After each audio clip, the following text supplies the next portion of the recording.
बिस्मिल्लाहिर्रहमानिर्रहीम। अस्सलाम वालेकुम दोस्तों, कैसे हैं आप सब लोग। उम्मीद करती हूँ कि आप सब लोग खैरियत से होंगे।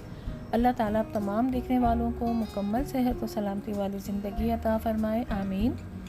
आज मैंने किचन में कहीं बनाया था स्मोकी कीमा, जो कि बहुत लजीज़ बना था, तो मैंने सोचा कि आप लोगों से भी इसकी रेसिपी शेयर कर दूँ।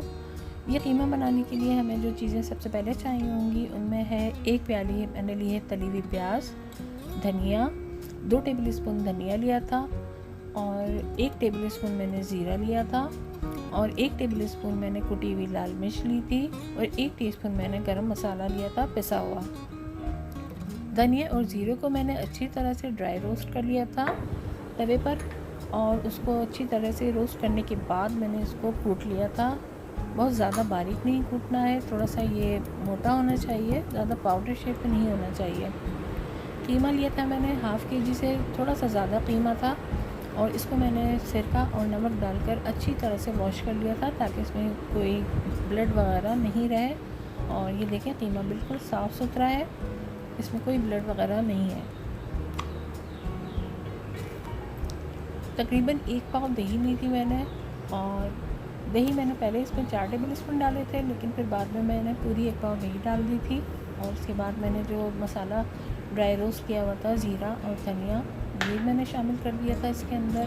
कुटी हुई लाल मिर्च डाल दी थी। मिर्चें आप अपने हिसाब से भी ले सकते हैं, किसी को ज़्यादा पसंद होती हैं, किसी को कम। और 2 टेबल स्पून मैंने इसमें लहसुन अदरक का पेस्ट शामिल कर दिया था। इसके बाद मैंने पिसा हुआ गरम मसाला जो कि 1 टीस्पून लिया था वो शामिल कर दिया था, और सबसे लास्ट में तली हुई प्याज शामिल कर दी थी। प्याज मैंने ली थी बाज़ार में जो फ्राई प्याज मिलती है वो ली थी। आप चाहें तो अपने घर में भी इसको फ्राई करके उसको अच्छी तरह से शामिल कर सकते हैं इसमें। तो इन सारी चीज़ों को हमने कीमे में अच्छी तरह से मिक्स कर देना है ताकि ये सारे जो स्पाइसेस हैं वो अपना फ्लेवर कीमे में शामिल हो जाए, इनके स्पाइसेस। और थोड़ी सी मैंने लास्ट में जो है पिसी हुई लाल मिर्च भी शामिल कर दी थी, और कीमे को अच्छी तरह से मिक्स कर लिया था। मिक्स करने के बाद हमें इसको रख देना है तकरीबन 2 से 3 घंटे के लिए। आप इसको रख दीजिए, फ्रिज में रख सकते हैं, बाहर भी चाहे तो रख सकते हैं। अगर आपको जल्दी बनाना है तो बाहर रख दीजिए रूम टेम्परेचर पे, लेकिन ये कि वैसे फ्रिज में रखिएगा तो ज़्यादा सही रहेगा। इसके बाद मैंने एक कढ़ाई ली, तकरीबन उसमें मैंने 1 कप से थोड़ा सा जो कम है वो ऑयल शामिल किया। जब ऑयल थोड़ा सा हल्का सा गर्म हो जाए, ज़्यादा गर्म नहीं होना चाहिए, हल्का सा गर्म हो जाए, तो इसमें हम जो हमने मैरिनेट करके रखा था कीमा वो शामिल कर देना है।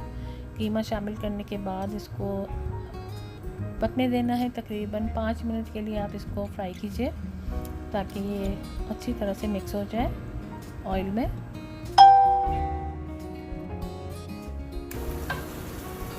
ये देखें कलर देखें अच्छी तरह से, क्योंकि ये मशीन का कीमा था इसलिए इसमें ज़्यादा ज़रूरत नहीं होती है कि बहुत देर पकाने की ज़रूरत नहीं होती है। बीफ कीमा था ये। अच्छी तरह से इसको हमने 5 मिनट के बाद हमने इसको चेक किया तो ये तकरीबन 10-15 मिनट में ये तैयार हो जाता है कीमा। फिर इसके बाद मैंने इसमें एक फाइल रख दी थी, और जो मैंने कोयले पहले से चूल्हे पे रख दिए थे जलने के लिए, वो कोयले मैंने इसके स्मोक करने के लिए मैंने इसमें, और इसी का ही ऑयल, कीमे का ही ऑयल जो है वो आप इसमें शामिल कर दीजिए। लेकिन ये कि इसको हमें फ़ौरन कवर कर देना है, वरना हम अगर देर से कवर करेंगे तो ये सारा जो स्मोक है ये निकल जाएगा, तो वो फ्लेवर नहीं आएगा जो कि होना चाहिए। देखें फ़ौरन हमने इसको कवर कर देना है। इसका ढक्कन जो है अच्छी तरह से इसमें जब स्मोक शामिल हो जाएगा तो इसका जो मज़ा है वो तकरीबन आप खुद जब बनाएंगे तो आपको अंदाज़ा हो जाएगा कि कितना मज़े का कीमा बनाता है ये। और इसको हमें 2 मिनट के लिए हमें छोड़ देना है। 2 मिनट तक इसका कवर आपको नहीं हटाना है, वरना सारा इसका जो अरोमा है कोयले का जो फ्लेवर आएगा वो नहीं आएगा इसमें। अभी देखें शानदार सा कीमा बनके तैयार हो चुका है। अब हमने करना है इसको डिश आउट करने के बाद देखिए कितना ज़बरदस्त किस्म का कीमा तैयार हुआ है, और आप लोग इसको ज़रूर घर में ट्राई कीजिएगा। उम्मीद करूँगी कि आपको बहुत पसंद आएगा। और अगर मेरी आपको वीडियो पसंद आती है तो इसको ज़रूर लाइक कीजिएगा, कमेंट ज़रूर किया कीजिए आप लोग।